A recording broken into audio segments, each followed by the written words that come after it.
ছাত্র জনতার তুমুল আন্দোলনে বাংলাদেশ থেকে ক্ষমতাচ্যুত হয়ে ভারতে আশ্রয় নেন শেখ হাসিনা। আগস্টের সেই গণঅভ্যুত্থানের পর থেকেই পুরোপুরি আত্মগোপনে ছিলেন আওয়ামী লীগ সভাপতি শেখ হাসিনা। তবে এবার প্রথমবারের মতো তাকে প্রকাশ্যে দেখা গিয়েছে একটি ভিডিওতে। ভিডিওটি সামাজিক যোগাযোগ মাধ্যমে ভাইরাল। তবে আসলে কি প্রথমবারের মতো প্রকাশ্যে আসলেন শেখ হাসিনা, নাকি এটিও যোগাযোগ মাধ্যমের একটি গুজব? বিস্তারিত জানাচ্ছেন ইশতিয়াক হোসেন। বাংলাদেশের সাবেক প্রধানমন্ত্রী শেখ হাসিনা ভারতের কোথায় থাকছেন এবং কি করছেন এ বিষয়ে কোনো তথ্য বা চিত্র এতদিন কোথাও ছিল না। ভারতীয় সংবাদ মাধ্যম দ্য প্রিন্টের তথ্য অনুযায়ী দিল্লিতেই অবস্থান করছেন শেখ হাসিনা। তাকে দিল্লির লোধি গার্ডেনের লুটেন্স বাংলো জোনে সুরক্ষিত একটি বাড়িতে থাকতে দিয়েছে ভারত সরকার। তবুও শেখ হাসিনার অবস্থান নিয়ে জল্পনা কল্পনার কোনো শেষ নেই।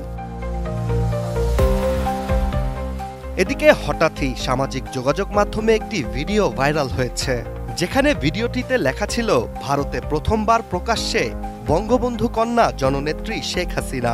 ভিডিওটি মুহূর্তেই সামাজিক যোগাযোগ মাধ্যমে আলোড়ন সৃষ্টি করে। প্রশ্ন হচ্ছে, এতদিন নীরব থেকে হঠাৎ সামাজিক যোগাযোগ মাধ্যমেই নিজের উপস্থিতির জানান দিলেন কেন শেখ হাসিনা? ভাইরাল এই ঘটনার সত্যতার যাচাই করতে ভিডিওটি গভীরভাবে পর্যালোচনা করা হয়। এরপরই বেরিয়ে আসে চাঞ্চল্যকর তথ্য। ভাইরাল এই ভিডিও সামাজিক যোগাযোগ মাধ্যম ফেসবুকে এসকে সোহেল হায়দার নামের একটি অ্যাকাউন্ট থেকে ছাড়া হয়।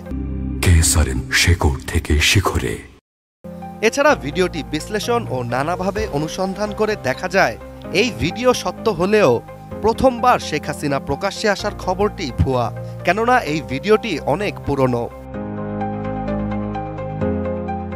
ভিডিওটিতে শেখ হাসিনাকে একটি ভবন থেকে বের হতে দেখা যায়। এ সময় সাবেক প্রধানমন্ত্রী শেখ হাসিনাকে কালো একটি শাড়ি পরিহিত ও তার আশেপাশে অনেক নিরাপত্তা কর্মীদের উপস্থিতি দেখা যায়। মূলত এই ভিডিওটি 2022 সালে যুক্তরাজ্যে ধারণ করা।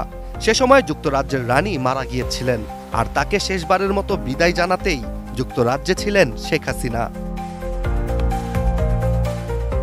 ভিডিওটিতে আশেপাশের ভবন, চলাচল করা গাড়ি ভালোভাবে লক্ষ্য করলেই দেখা যায় স্থানটি যুক্তরাজ্য। এছাড়া সে সময় রানীর শেষকৃত্যে শেখ হাসিনার উপস্থিতি নিয়ে বাংলাদেশের অনেক গণমাধ্যমই প্রতিবেদন প্রকাশ করে, যা প্রমাণ করে ভাইরাল এই ভিডিওটি ভুয়া ও বিভ্রান্তিকর। Ishtiaq Hossain, ATN news.